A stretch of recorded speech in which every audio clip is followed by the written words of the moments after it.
I used to be a beat cop a couple of years ago. And my partner and I, we get caught out on domestic disputes all the time. Probably hundreds over the years.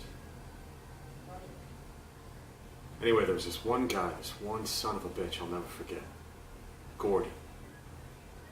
He looked like O. Swenson. You remember him? Walking tall? You don't remember him. Anyway, big boy. 270, 280, but his wife, whatever she was real small. Like a little bird, wrists like little branches. Anyway, my partner and I get called out there about every weekend. And one of us would pull her aside and say, come on, tonight's the night. Tonight's the night we press charges. And this wasn't one of those deep down he really loves her sort of things. We had a lot of those, but not this. This girl was scared. She wasn't going to cross him, no way, no how. Nothing we could do but pass her off to the EMTs. Take him, throw him in the car, drive him downtown, put him in the drunk tank, he'd sleep it off. Next morning, out he goes. Back home. Now one night, my partner's out sick.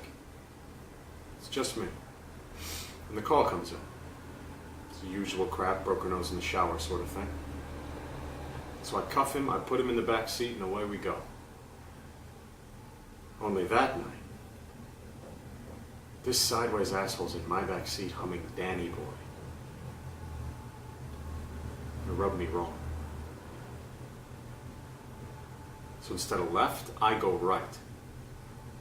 Out into nowhere. I kneel him down, put my revolver in his mouth and say, this is it. This is how it ends.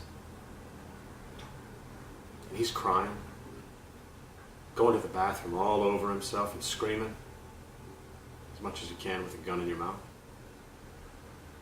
And I tell him to be quiet, because I need to think about what I'm going to do here.